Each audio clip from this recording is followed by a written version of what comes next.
Assalamualaikum warahmatullahi wabarakatuh. Kami dari kelompok 3 Hukum Perdata kelas HSA yang beranggotakan saya sendiri Adinda Nurhalizah, saya Kurnia Dea Prasita, dan saya Piska Cynthia Febiolinda. Di sini kami akan menyajikan sebuah video yang berjudul "Apa sih perbuatan melawan hukum itu?". Video ini dibuat dengan tujuan untuk memenuhi salah satu tugas mata kuliah perdata dan juga untuk memberi informasi terhadap banyak orang mengenai permasalahan yang akan kita bahas nantinya. Simak video berikut ya.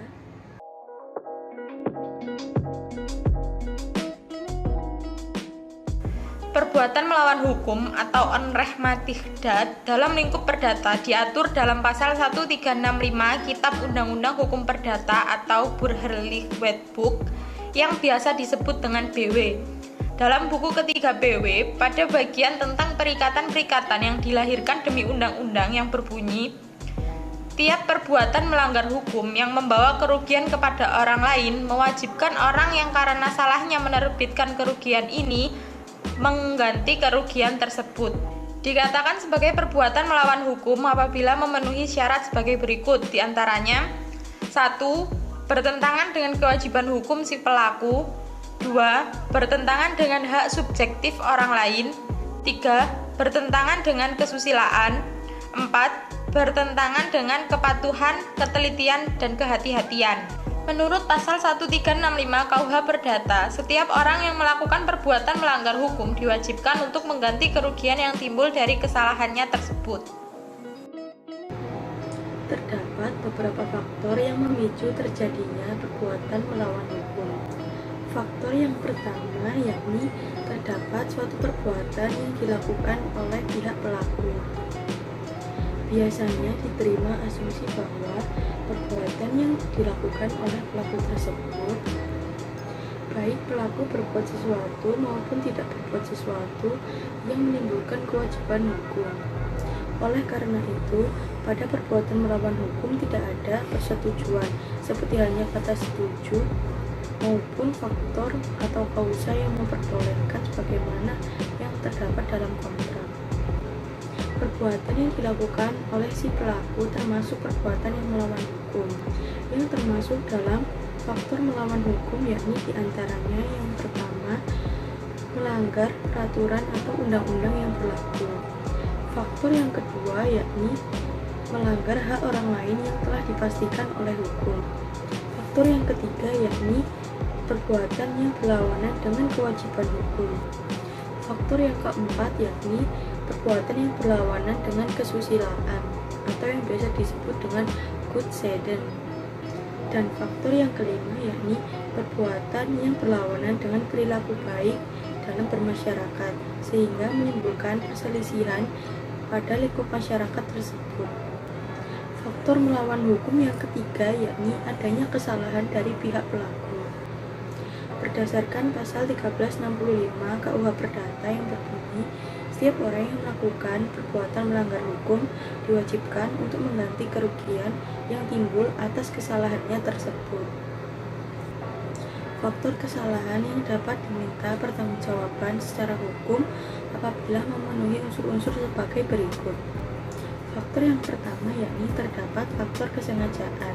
Kemudian faktor yang kedua yakni terdapat faktor kelalaian.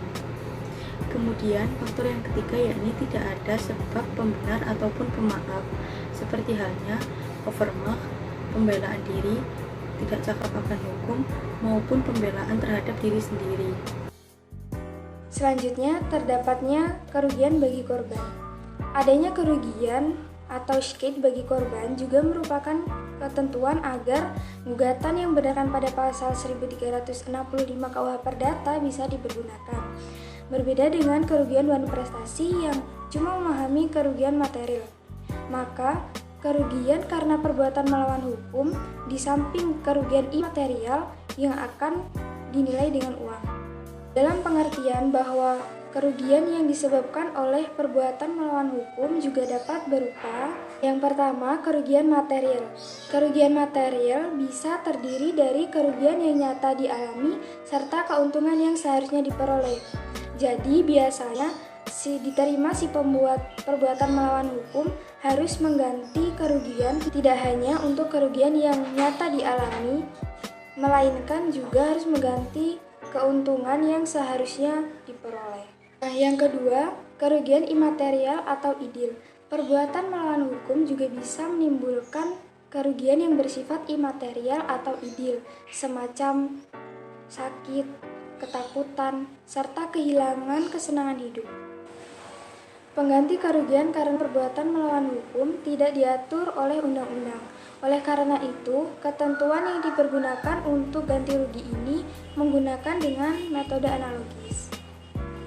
Mengenai perihal ini, mempergunakan peraturan ganti rugi yang diakibatkan karena ingkar janji yang diatur dalam pasal 1243 sampai dengan 1252 KUH Perdata. Di samping itu, pemulihan kembali ke keadaan seperti semula. Nah, untuk menentukan luasnya kerugian yang harus diganti, biasanya dilakukan dengan cara menilai kerugian tersebut.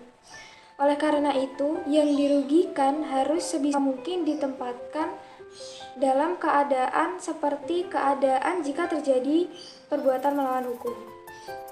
Pihak yang dirugikan berhak menuntut ganti rugi, bukan hanya kerugian yang telah dia alami ketika diajukan tuntutan, tetapi juga kerugian yang nantinya dia akan derita di masa yang akan datang. Dalam gugatan atau tuntutan yang berdasarkan alasan hukum, bukan prestasi berbeda dengan gugatan atau tuntutan yang berdasarkan perbuatan melawan hukum.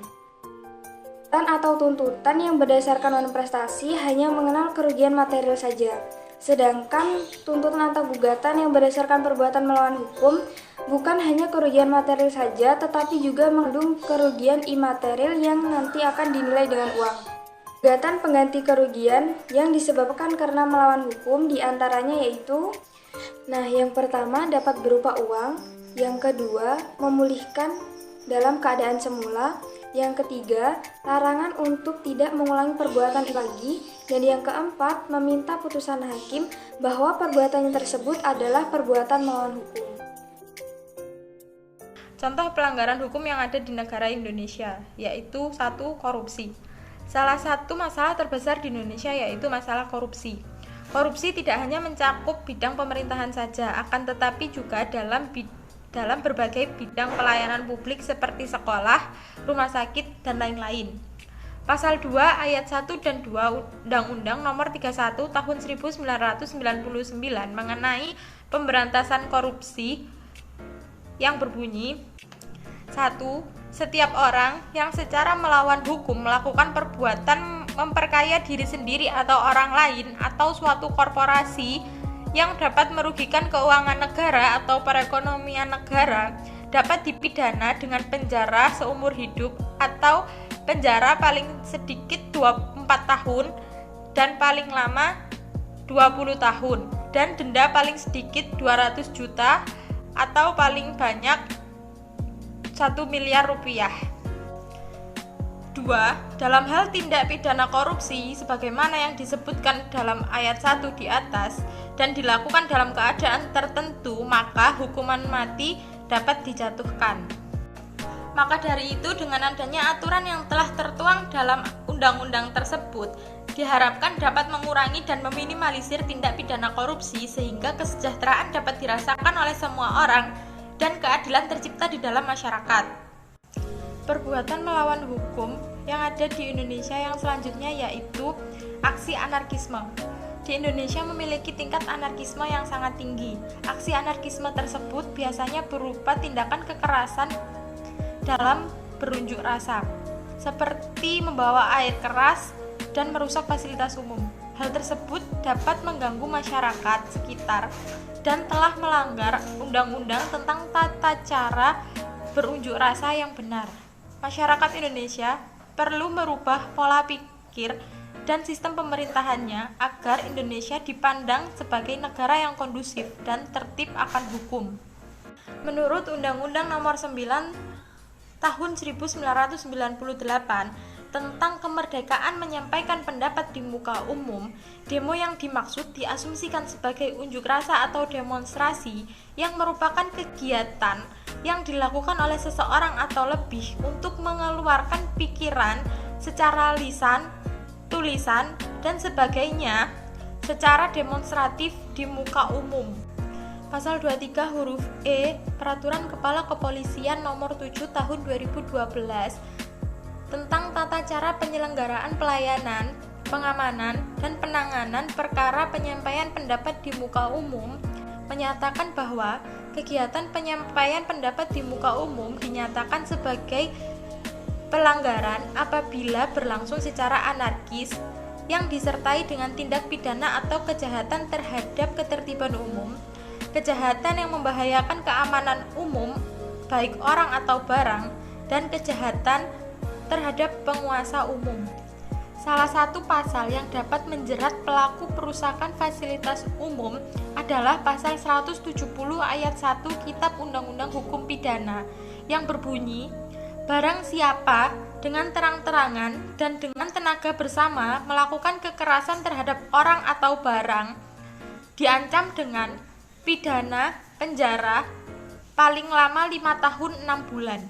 Apabila masyarakat menghilangkan sikap anarkisme dalam setiap tindakan yang dilakukan, ketika dihadapkan suatu masalah, maka hendaknya berpikir dingin dalam menghadapi setiap masalah tersebut tanpa perlu membawa emosi. Contoh perbuatan melawan hukum yang ketiga yang ada di Indonesia yakni pembunuhan.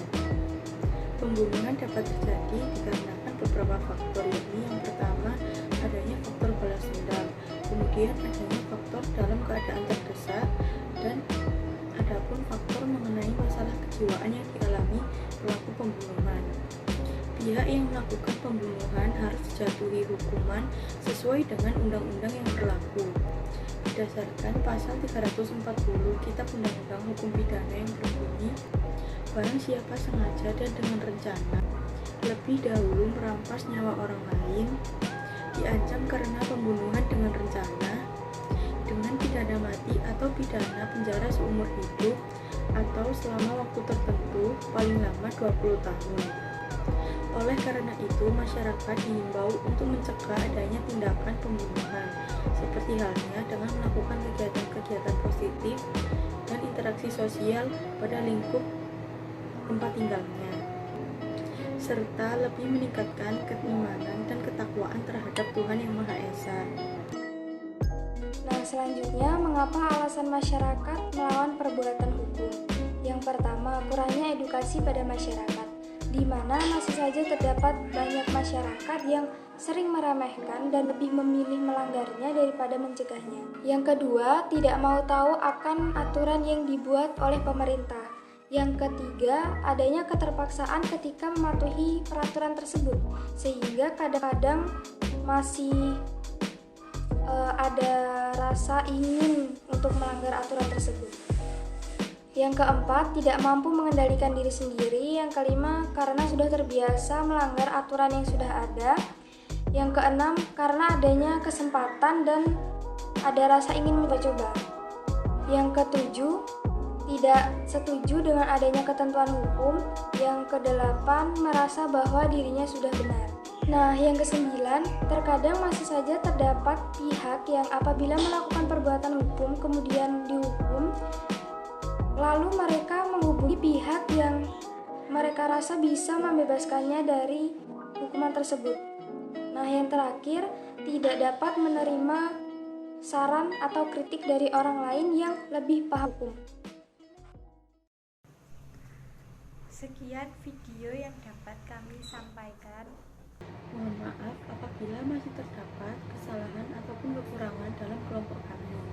Kami berharap dengan adanya video ini bisa bermanfaat bagi semua yang telah menontonnya. Terima kasih. Wassalamualaikum warahmatullahi wabarakatuh.